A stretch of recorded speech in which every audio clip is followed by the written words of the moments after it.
Hello friends, welcome to this educational platform. आप सभी का आपके अपने इस यूट्यूब चैनल पर स्वागत है। आज के इस वीडियो लेक्चर में हम लोग डीएलएड सेकंड सेमेस्टर की मैथमेटिक्स में सीखेंगे समरूपता यानी सिमिलैरिटी, ट्रायंगल्स की यानी त्रिभुजों की समरूपता। अब त्रिभुज की समरूपता क्या होती है इसको समझेंगे। अभी इसके पहले हम लोगों ने सर्वांग समता सीखा था। अच्छे से आप लोगों ने सीखा कि सर्वांगसम क्या होता है, यानी कि कोई भी आकृति सर्वांगसम कब होती है, और त्रिभुज में सर्वांग समता की सभी शर्तों को सीखा। उसके कुछ क्वेश्चंस भी सीखे।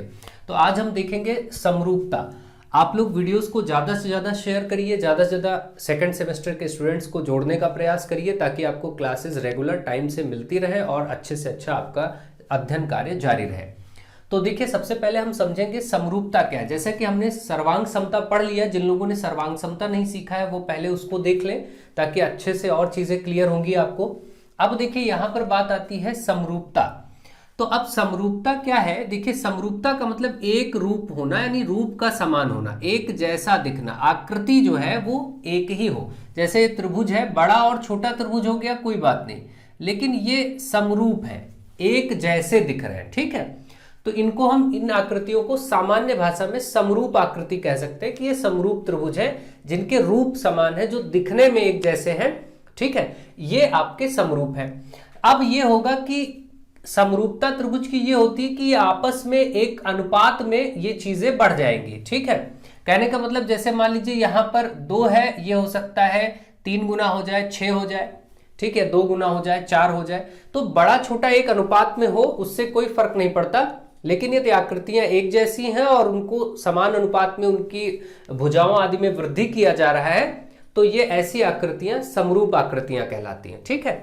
समरूप में बड़ा छोटा हो सकता है। और सर्वांग समता जो आपने पढ़ा था, तो सर्वांग सम का मतलब जो सभी अंगों से समान हो, सर्वांग सम, प्रत्येक अंग से त्रिभुज समान हो। सर्वांग समता में आपने देखा था त्रिभुज हर तरह से बराबर होना चाहिए, हर एक तरह से, मतलब जो इसका क्षेत्र भुजा है वो इसकी भुजा के बराबर, जो ये है वो इस भुजा के बराबर, यहां पर बराबर होना चाहिए। कहने का मतलब, अगर ये 5 सेंटीमीटर है तो ये भी 5 होना चाहिए, ये 4 है तो ये भी 4 होना चाहिए। ये इस तरीके से आपसे था, मतलब वो चीजें बराबर होनी चाहिए। और क्षेत्रफल के दृष्टिकोण से भी जो इस त्रिभुज का क्षेत्रफल होता है, सर्वांगसम त्रिभुज जो होते हैं वो एक दूसरे में क्षेत्रफल भी उनका समान होता है।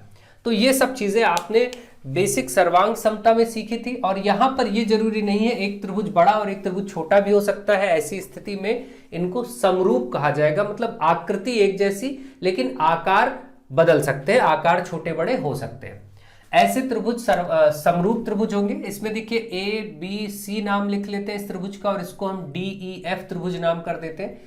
समरूप त्रिभुज अगर है तो आपको क्या बात ध्यान रखनी है, समरूप का जो चिन्ह होता है वो ऐसे बनता है, ठीक है। जैसे एक लाइन सीधी बनती है, इसी को थोड़ा सा ऐसे घुमा के, ये जो होता है समरूपता को प्रदर्शित करता है। ये चिन्ह समरूपता का चिन्ह है, ठीक है।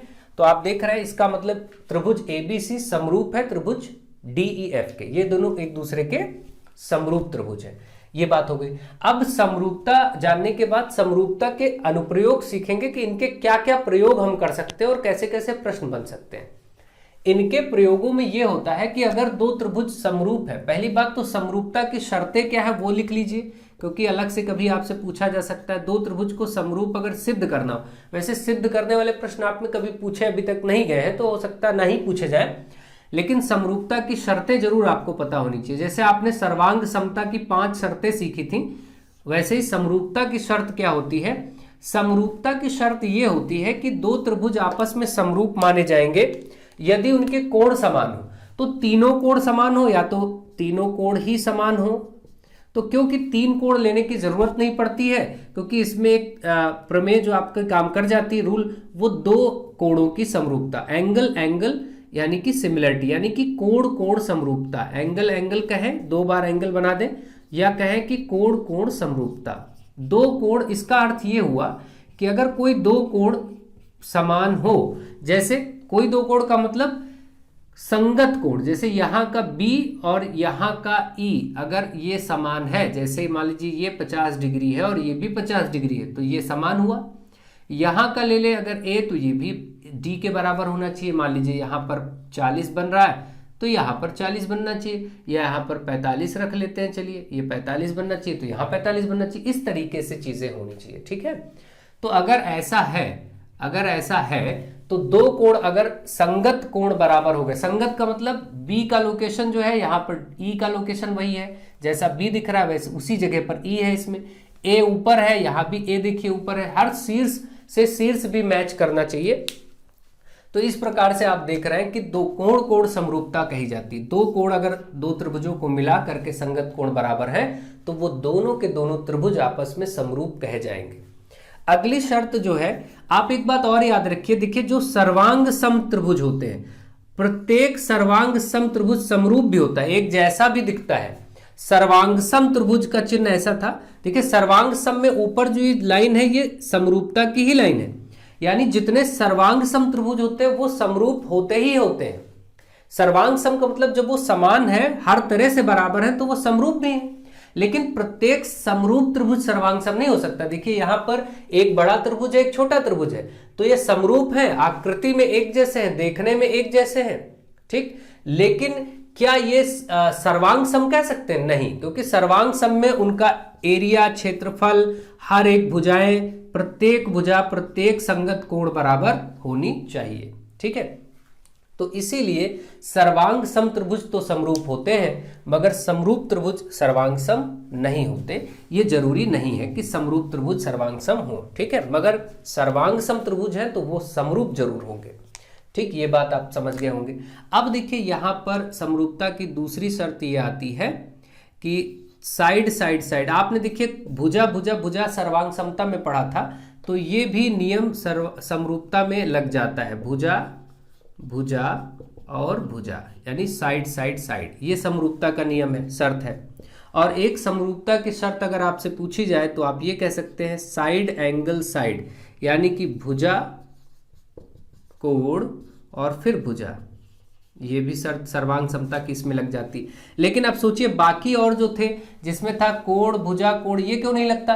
क्योंकि इसमें दो कोण हैं और दो कोण पहले ही हम ले चुके हैं, ठीक। इसके बाद आपके पास एक था, देखिए दो एंगल एक साइड सर्वांग सम में, ये भी नहीं लगता क्योंकि इसमें भी दो कोण, जैसे दो कोण मिल जाएगा तो हम वहीं समरूप बता देंगे। तो जहां जहां दो कोण मिल गए तो हम तुरंत समरूप बता देंगे। इन शर्तों में देखिए दो कोण नहीं मिल रहे, इसलिए ये समरूपता की शर्तें हैं। मेनली यही शर्त समरूपता की सबसे खास होती है, जिससे सारे क्वेश्चंस लगभग लग जाते हैं, सारे क्वेश्चंस, ठीक है।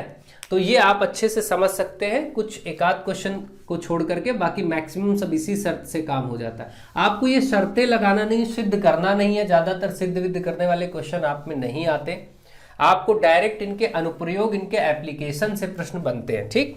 तो चलिए देखते हैं, अगर ये दो त्रिभुज समरूप हैं, यानी कि हम ये लिखें कि त्रिभुज ABC समरूप है त्रिभुज DEF के, अगर ऐसा है तो क्या नियम होता है? नियम ये होता है कि फिर इनकी संगत भुजाओं का अनुपात बराबर होता है।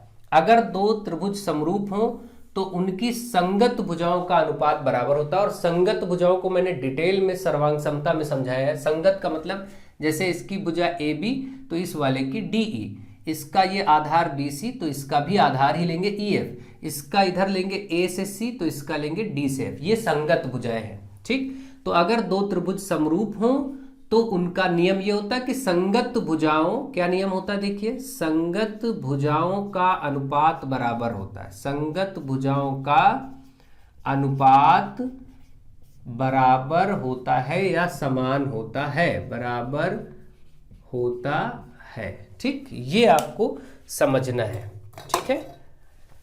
ये हो गया आपका रूल। अब इस रूल को देखते हैं कैसे।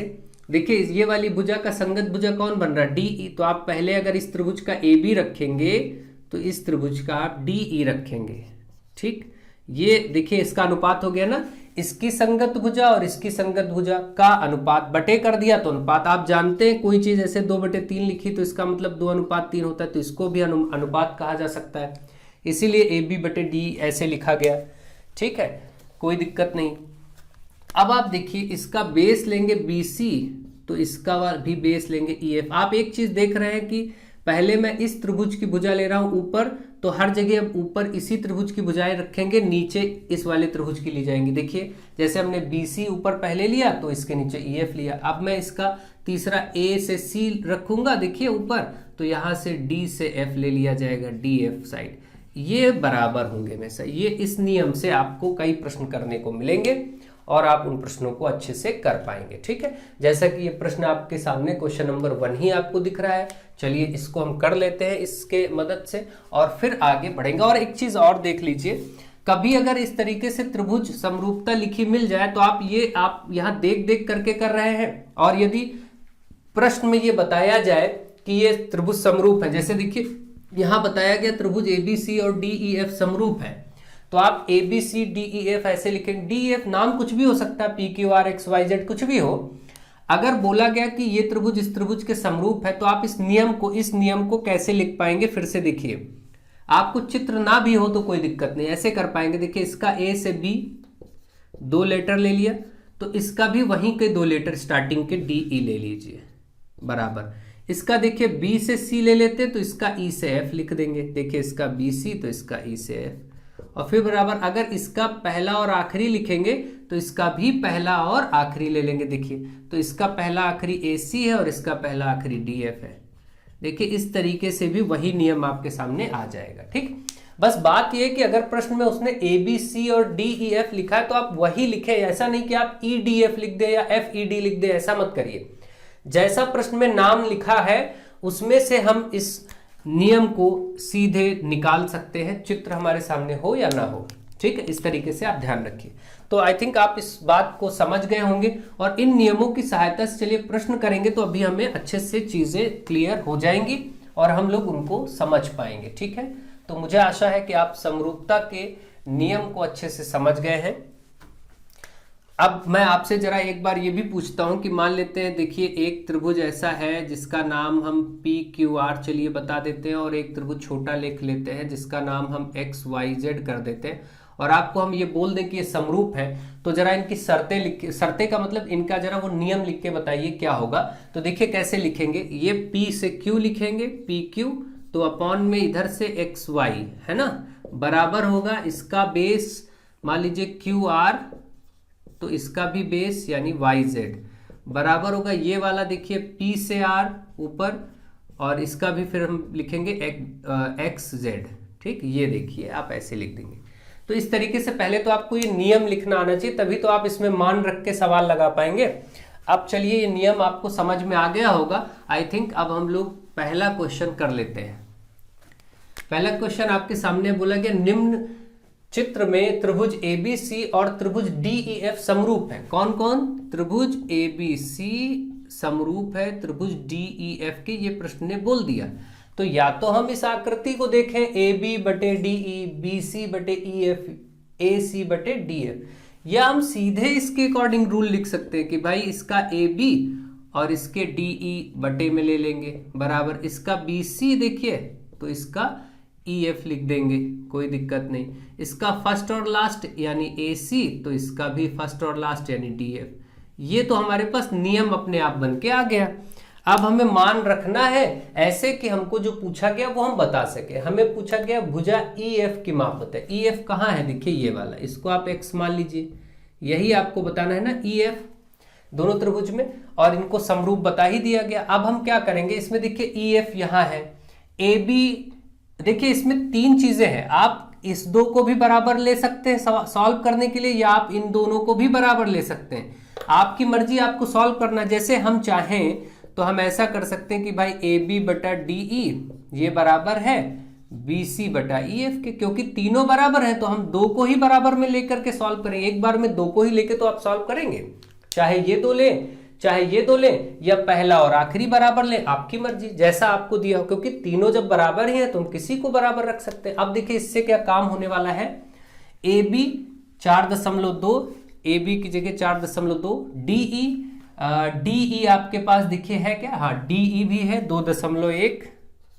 बराबर, BC देखिए यहाँ BC 3.6 है, ठीक है, और बटे EF आपको बताना था, यही EF आपने X माना है, या आप X ना लिखना चाहे तो आप EF ही लिखा रहने दीजिए, कोई दिक्कत नहीं। ठीक है, इसको क्रॉस में मल्टीप्लाई करेंगे, बस सॉल्व हो जाएगा। देखिए पहली बात तो सिंपल तरीके से ये आप दशमलव हटाइए, एक एक अंक पे 21 दूना 42 ये कट गया, 21 एकम 21, 21 दूना 42, ये 2/1 आ गया, और इधर 3.6 बटा EF आ गया।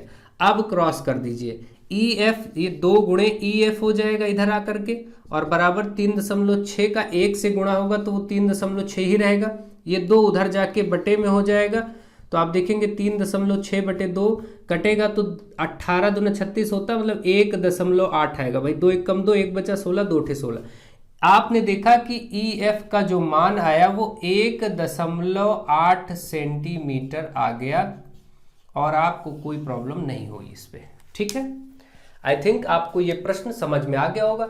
इसी प्रकार से प्रश्न आपको दे दिए जाते हैं और आप उसको सॉल्व आपको करना रहता है। ठीक है, तो मुझे आशा है कि आप बहुत अच्छे से ढंग से चीज़ों को समझ रहे होंगे, सीख रहे होंगे, और कोई दिक्कत आपको नहीं होनी चाहिए।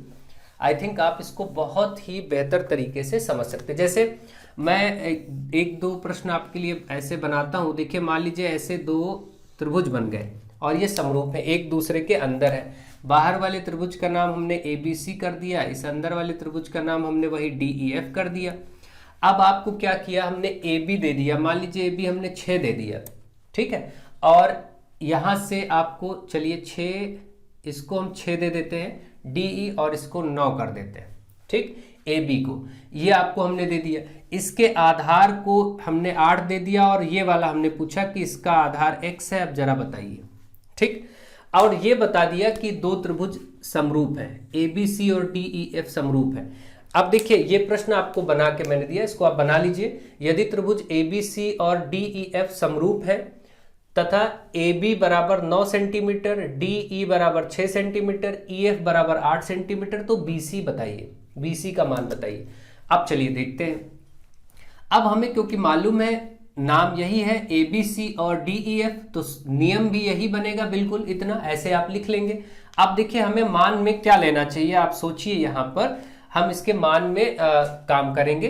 तो देखिए, यहाँ पर ए बी बटा डी ई और बराबर बी सी है ना बटा ई एफ, यही आप अप्लाई करेंगे, क्योंकि इतने से आपका काम बन जाएगा। देखिए, ए बी का मान दिया हुआ, आप देखिए ए बी दिया हुआ है 9, है ना, देखिए, और डी ई कितना दिया हुआ है 6, बराबर बी सी आपको बताना था, है ना, बी सी को आपको x दे रखा था, तो आप इसको x ले लीजिए, यही x का मान बताना था, और ई एफ की जगह 8 दिया हुआ है तो 8 रख देते हैं।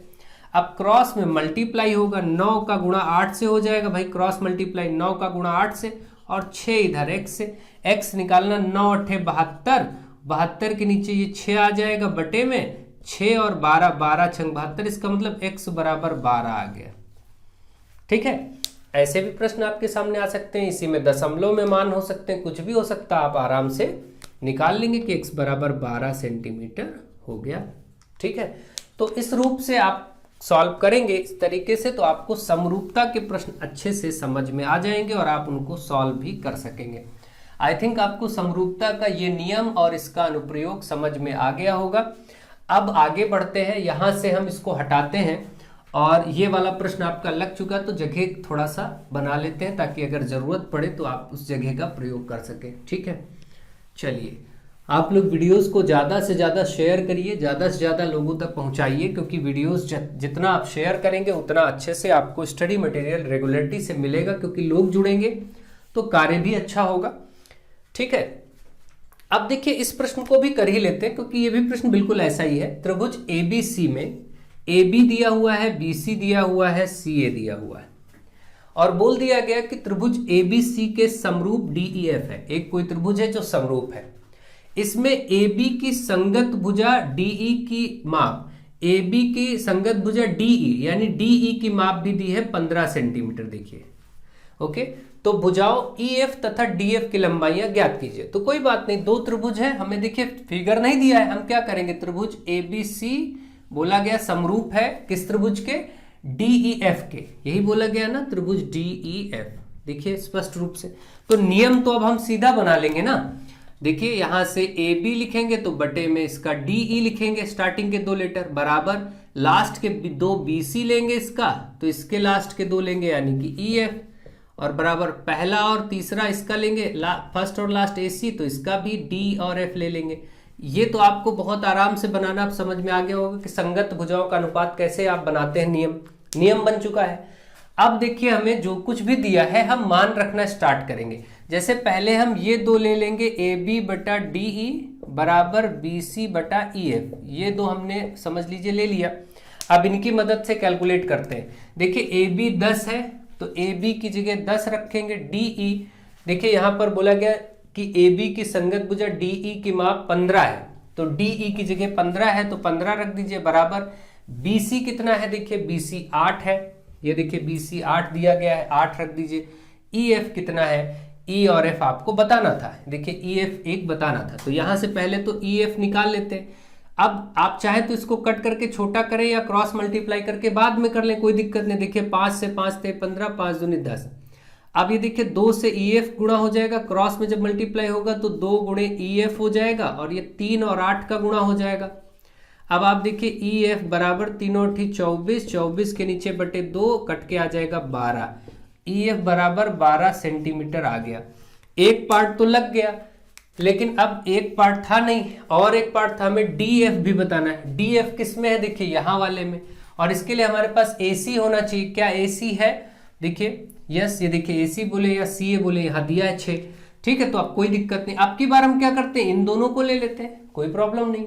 हम ले लेते हैं बी सी बटा ई एफ बराबर ए सी बटा डी एफ, या हम चाहते तो पहला और आखिरी ले सकते थे, ये भी कोई दिक्कत नहीं, क्योंकि सब बराबर है। तो क्योंकि हमारे पास बी सी है, बी सी था 8 है ना, देखिए बी सी आपको 8 दिया था, ई एफ आपने अभी कैलकुलेट कर लिया 12 बराबर ए सी आपके पास था, सी ए बोले या ए सी बोले 6, ये पहले से था, और ये डी एफ आपको बताना है, ठीक है, कोई दिक्कत की बात नहीं। अब क्रॉस में मल्टीप्लाई करेंगे तो 8 का गुणा हो जाएगा डी एफ से, और इधर 12 का गुणा हो जाएगा 6 से, तो 12 छंग 72 हो जाएगा। डी एफ अगर निकालना है तो 72 के नीचे बटे 8 आ जाएगा, 8 9 72 कट के आ जाएगा 9, यानी कि डी एफ बराबर 9 सेंटीमीटर। ये आपका आंसर आ गया डी एफ भी। तो इस तरीके से डी एफ भी निकल गया। आपने देखा इस प्रश्न में जो दोनों चीजें आपको प्राप्त करनी थी वो हो चुकी हैं आराम से, कोई दिक्कत की बात नहीं है, ठीक है।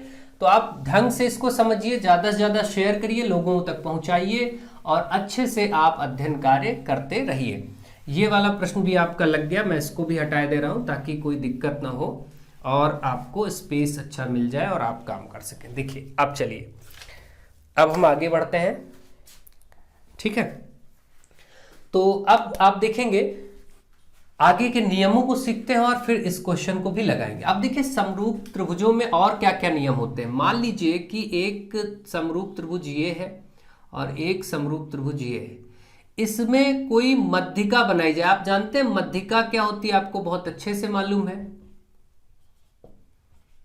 मान लीजिए इससे हमने एक मध्यिका खींची जो 2 बराबर भागों में इसको डिवाइड करती है, इसका नाम मैं कर देता हूं, चलिए मध्यिका का यहां से P, और यहां से भी एक मध्यिका खींच देता हूं, इसका नाम कर देता हूं Q।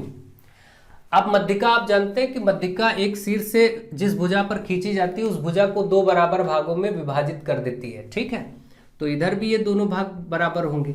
खैर इससे मतलब नहीं, इसमें क्या क्या नियम हो सकते हैं, देखिए ध्यान दीजिएगा।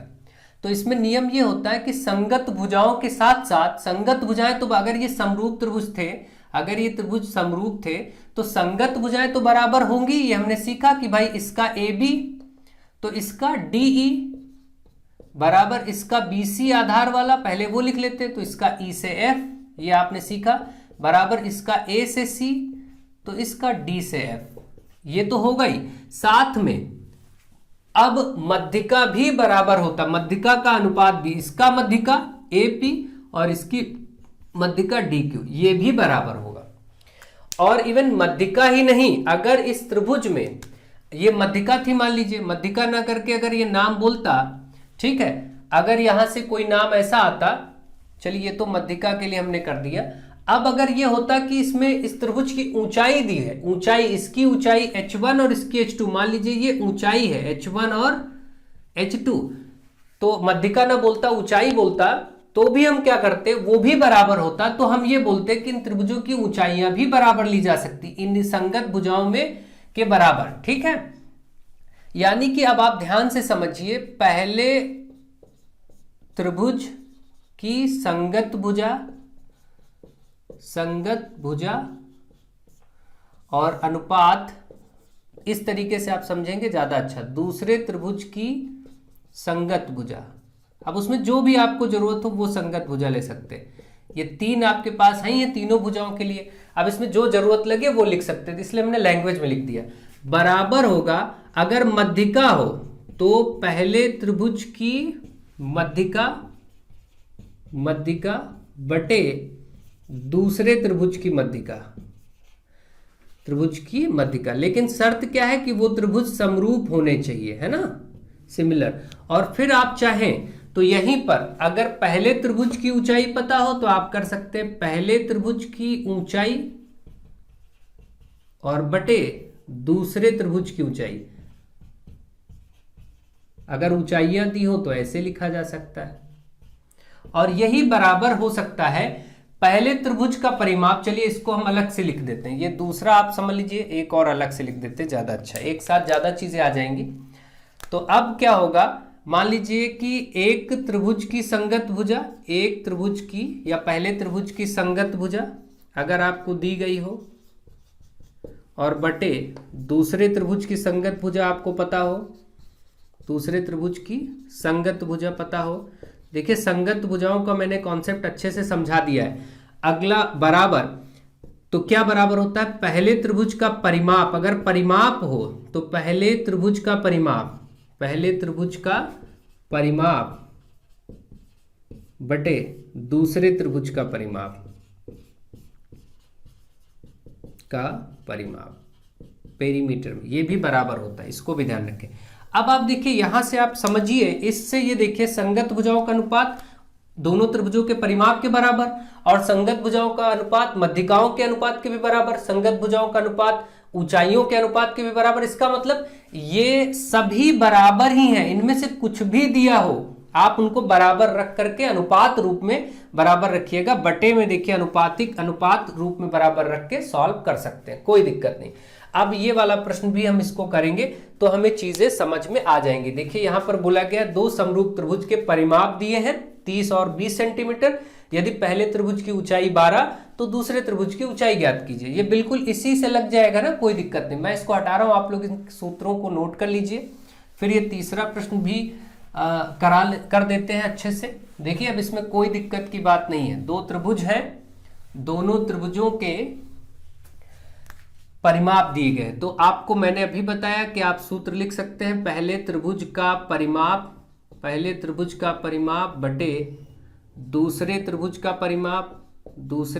का परिमाप, और ये बराबर होगा, चाहे मध्यिका हो तो मध्यिका के अनुपात के, ऊंचाई हो तो ऊंचाई यानी पहले त्रिभुज की ऊंचाई, ये त्रिभुज लिख नहीं रहा हूं, त्रिभुज का साइन बना दे रहा हूं त्रिभुज जैसा, ताकि पहले त्रिभुज की ऊंचाई, ध्यान रखिएगा आप लोग कंफ्यूज मत होइए, बटे दूसरे त्रिभुज की ऊंचाई, ये हो गया, ठीक है। अब आप देखिए जरा, परिमाप पहले का कितना है 30, दूसरे का कितना है 20, बराबर पहले की ऊंचाई आपको एक त्रिभुज की ऊंचाई दी है, यदि पहले त्रिभुज की ऊंचाई 12, देखिए ये 12 दिया है, तो दूसरे की ऊंचाई हम चलिए इसको h2 लिख देते हैं, हाइट दूसरा।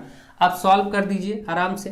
तो 30 का क्रॉस, देखिए पहले तो एक जीरो आप काट लीजिए आराम से, 3/2 ही हुआ, बराबर 12/h2। अब क्रॉस करिए, 3 का h2 से गुणा हो जाएगा और 2 का 12 से हो जाएगा इधर गुणा। अब ये h2 आपको निकालना है, तो आराम से आप देखिए यहाँ पर 12 दूना 24 हो गया, बटे में ये गुणे में 3 है तो इधर बटे में आ जाएगा, 3 और 24 कट के 8 आ गया। इसका मतलब h2 बराबर 8 सेंटीमीटर, जो आपकी दूसरी त्रिभुज की ऊंचाई है वो निकल के आ गई। अगर यहीं पर ऐसा होता कि एक त्रिभुज का परिमाप, मान लीजिए ऐसा प्रश्न है कि एक त्रिभुज का परिमाप मान लीजिए 16 है, दूसरे का 12 है, तो उनका बटे हो जाएगा ना। देखिए सूत्र तो फिर यही लगेगा, पहले का परिमाप दूसरे का परिमाप। और बोला जाए यदि उनमें से एक त्रिभुज की मध्यिका 8 है तो दूसरे त्रिभुज की मध्यिका बताइए, तो ऐसा ही तो होगा। देखिए यहां पर हम लिखेंगे पहले त्रिभुज की मध्यिका बटे दूसरे त्रिभुज की मध्यिका, बाकी सब वही सूत्र रहेगा। देखिए तो परिमाप 16 और 12, पहले त्रिभुज की इस ऊंचाई की जगह आप मान लीजिए मध्यिका, तो यही सूत्र आप लिखेंगे, इसको भी आप मध्यिका दूसरा आप मान लीजिए, तो ये बताना था हमने, इसको x मान लिया। तो ऐसा ही कुछ बनेगा। फिर आप देखिए क्रॉस में मल्टीप्लाई होगा, 16 का x से गुणा और 12 का 8 से गुणा। अब x बराबर 12 8 कितना होगा 96, या ऐसे रहने दीजिए 12 गुणे 8, 16 को इधर ले आइए बटे में, इसको आराम से काटिए, 8 एकम 8, 8 दूनी 16, 2 छंग 12, तो आप देखेंगे 6 सेंटीमीटर। तो दूसरे त्रिभुज की मध्यिका आ जाएगी 6 सेंटीमीटर। ऐसे प्रश्न आपसे आराम से दिए जा सकते हैं और आपसे उनको सॉल्व करने के लिए बोला जा सकता है। अब ये हो गया। अब रह गया एक और प्रकार का नियम जिसको हम सीख लेते हैं, बस आपका पूरा समरूपता समाप्त हो जाएगा। तो मैं यहां पर उसको भी बता के उसके एग्जाम्पल्स आपको करवा देता हूं। अगर मान लीजिए दो त्रिभुज समरूप आपको दिए जाए, ध्यान से देखिएगा, एक त्रिभुज ABC, नाम मैं वही ले लेता हूं DEF, तो जो चल रहा है वही कर लेते हैं DEF। ये दो त्रिभुज समरूप है। कैसे हैं?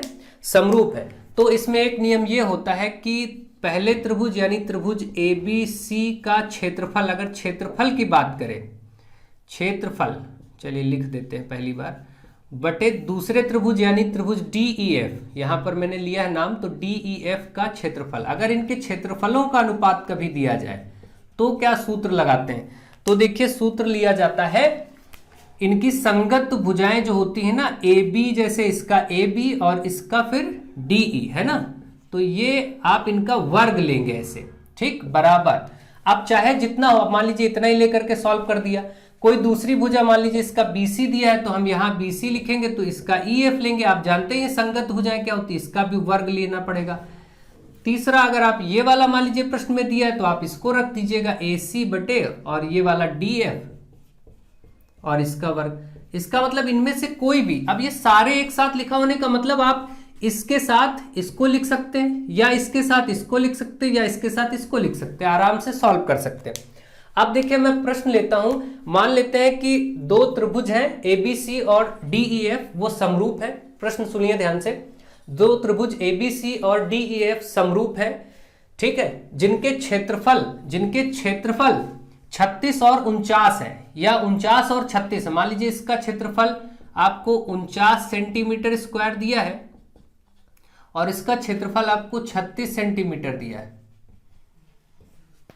ठीक है, ये आपको दे दिया गया 49 और 36, ठीक है, 49 और 36 है, और इसमें से एक आपको भुजा, तो सीधे चलिए पहले एक बड़ा सामान्य सा प्रश्न ले लेते हैं कि इसका क्षेत्रफल 49 है, इसका 36 है, 36 सेंटीमीटर स्क्वायर है, दोनों का क्षेत्रफल दिया है, तो आप इनके संगत भुजाओं का अनुपात बताइए। केवल प्रश्न इतना है। तो हम क्या करेंगे, हम यही लिखेंगे भाई, पहले त्रिभुज का क्षेत्रफल बटे, थोड़ा सा इसको बदल लेते हैं इंक, क्योंकि इंक कम हो गई है। पहले त्रिभुज का क्षेत्रफल बटे दूसरे त्रिभुज का क्षेत्रफल, और क्या होता है, पहले त्रिभुज की संगत भुजा है ना, पहले त्रिभुज की संगत भुजा, चाहे ऐसे लिखें या ऐसे लैंग्वेज में लिख दें, संगत भुजा, और बटे दूसरे त्रिभुज की संगत भुजा, दूसरे त्रिभुज की संगत भुजा। और क्या होता है, संगत भुजा तो लिया नहीं जाता, इसका वर्ग लिया जाता है ना, इसका पूरे का क्या लिया जाता है, वर्ग, भुजा की तरफ का वर्ग। देखिए ऊपर हमने सब में वर्ग लिया है।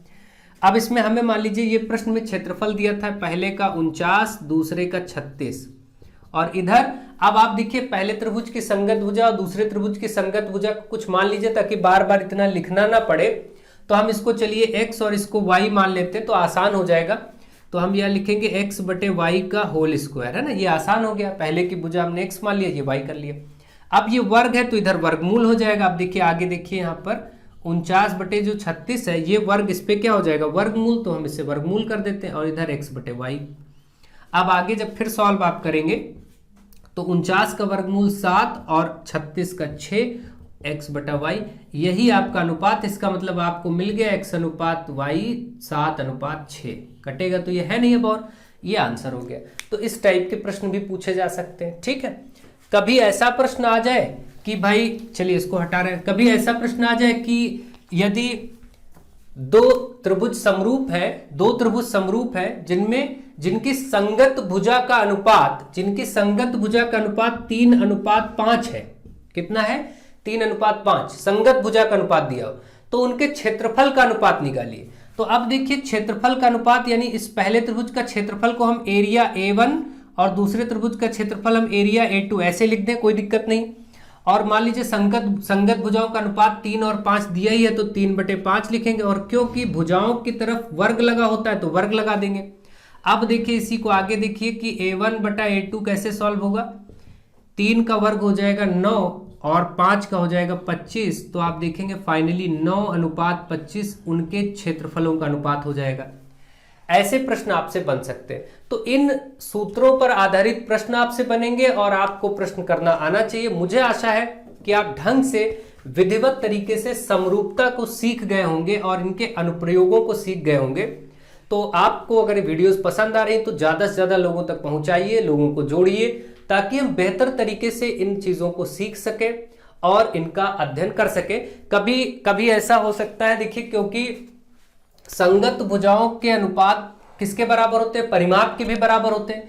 कभी कभी हो सकता है बोले कि इस त्रिभुज का जो परिमाप है वो 8 है, इस त्रिभुज का जो परिमाप है वो 12 है, ठीक है, और तब इनके क्षेत्रफलों का अनुपात बताइए। तो आपको मालूम है, अभी मैंने पढ़ाया था लास्ट थोड़ा पहले, कि जो भुजाओं का अनुपात होता है उतना ही अनुपात परिमाप का भी होता है, ठीक है। तो अगर परिमाप की यहां पर हम चाहें तो भुजा की जगह यहां पर यह भी सूत्र लिखा जा सकता है। ध्यान दीजिएगा कि कभी अगर जरूरत पड़े तो लिखा जा सकता है सूत्र, पहले त्रिभुज का क्षेत्रफल, ध्यान दीजिएगा, बटे दूसरे त्रिभुज का क्षेत्रफल, और ये बराबर है पहले त्रिभुज का परिमाप बटे दूसरे त्रिभुज का परिमाप, और इन परिमाप के भी वर्ग के बराबर होता है। ये भी सूत्र आप लगा सकते हैं, ठीक, ध्यान रखिएगा। इस सूत्र से एक प्रश्न जो मैंने बनाया है, चलिए कर लेते हैं ताकि आपको अच्छे से कोई दिक्कत ना हो, ठीक है। अब देखिए,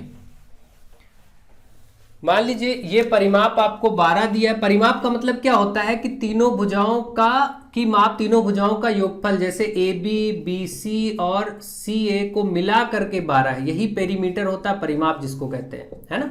यहां पर भी इनके तीनों भुजाओं को मिला करके 8 है। तो अगर ऐसा दिया गया है तो हम क्या करेंगे भाई, पहले त्रिभुज का क्षेत्रफल, हमें क्षेत्रफल का को A1/A2 हम लिख देते हैं, और परिमाप दिया हुआ पहले का 12, दूसरे का 8, और यहां पर वर्ग भी लेना है, क्योंकि अब सूत्र में हमने देखिए पहले का परिमाप 12 था ये, और इसका 8 दिया था, तो ये रख दिया। मान लीजिए ऐसा प्रश्न आपको मिल जाए तो आप कैसे करेंगे, A1/A2। अब देखिए 4 से 2, 4 3 12, 3/2 का वर्ग। अब देखिए A1 और A2 में जो अनुपात आया, 3 का वर्ग 9 और अनुपात 2 का वर्ग 4, इस तरीके से देखिए आ गया, ठीक। तो ऐसे भी प्रश्न आपको मिल सकते हैं, आप उसमें कर सकते हैं। अगर आप लोग कॉन्सेप्ट्स को बहुत ढंग से समझते हैं, डीपली चीजों को देखते हैं, सीखते हैं, तो आप सारे प्रश्न कर पाएंगे, कोई दिक्कत नहीं है, कोई ऐसी प्रॉब्लम की बात नहीं। तो मुझे आशा है कि आपने समरूपता को बहुत विधिवत ढंग से सीख लिया होगा। समरूपता आपको बहुत ढंग से सिखाया गया है। कैसा भी प्रश्न अब आपसे पूछा जाएगा आप उसको करने में सक्षम रहेंगे, और बाकी आगे जब एग्जाम कभी होगा तो हम प्रैक्टिस क्लासेस करेंगे ही, तो वहां पर कोई दिक्कत ही नहीं होगी। अभी के लिए फिलहाल ढंग से मेहनत करिए, सीखिए, समझिए, खूब शेयर करिए वीडियोस को, और खूब एक दूसरे का सहयोग करिए, घर में रहिए, स्वस्थ रहिए। So thank you to all of you.